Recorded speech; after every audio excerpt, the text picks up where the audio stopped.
From NBC News, this is Today. May is Skin Cancer Awareness Month. 1 in 5 Americans will develop the disease in their lifetime. But there is good news. Skin cancer is preventable. One couple learned just how crucial early detection can be. It was the happiest time of Eden Abraham's life back in 2003. She was pregnant with her first child, but storm clouds were brewing. A dermatologist noticed a suspicious-looking mole on her left shin, but chose not to remove it because pregnant women scar easier. The doctor said Eden should watch and wait. In hindsight, I would have had her taken off right then. I would have said, you know what, I don't care if it scars, just get it off my leg.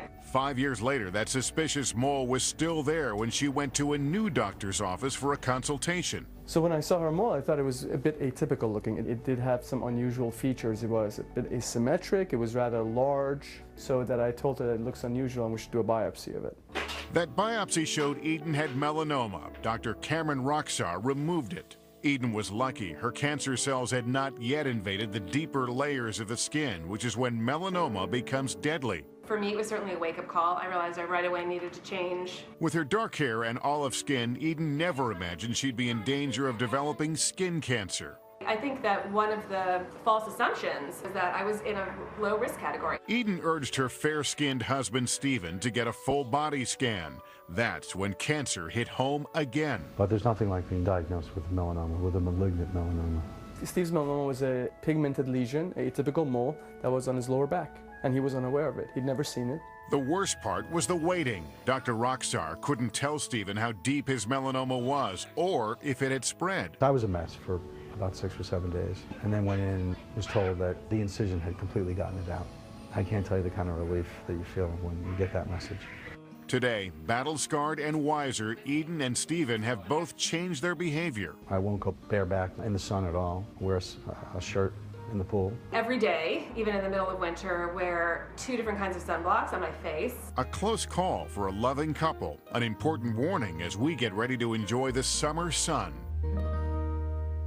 Dr. Cameron Roxar, you just saw in that tape report, is a dermatologist and skin cancer surgeon in New York City who treated Eden and Stephen. Doctor, good morning. Thanks for coming on. Good morning, Lester. Let's deal with the first issue there. If you are not fair-skinned, there is this assumption you are less at risk for skin cancer. True or false? That's false. We do see skin cancer and melanoma more common in Caucasians with blonde and red hair and blue and green eyes. But we do see skin cancer and melanoma quite commonly in people who are darker skin colored as well. So that's a common myth. Another myth is that skin cancer is a disease of older people, but that's not entirely true. In fact, skin cancer and melanoma is the most common cancer in young adults between the age of 25 and 29.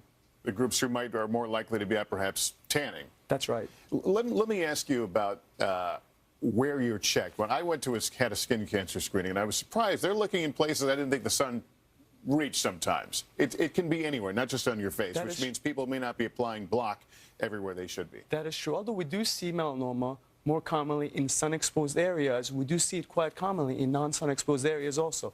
So really, you should be checked from head to toe in every inch of your body. And in terms of application of sunscreen then, what places should you be putting it on? You should really put some sunblock everywhere, you know, including your lips, your ears, the scalp for men who don't, you know, who have sparse hair, as well as in other non-sun exposed areas as well. I typically put it on, if I think about it, in the morning and think I'm good to go for the rest of the day. Is that true or false? Now, that's a myth because, you know, sunscreen only lasts for 2 hours, and that's a really big misconception. You're really supposed to wear your sunblock every 2 hours, and also when you come out of the water, you need to reapply it. And then the next question is, you mentioned early detection is the key. How often should you get a skin cancer screening? Skin cancer screening should be done at least once a year, and that's because melanoma, which is a deadly skin cancer, can be cured. It's cure rates of 98 to 99% if detected early. And also, people really should check themselves in the mirror. And if you see a changing mole, you should go see your dermatologist earlier and not wait a full year.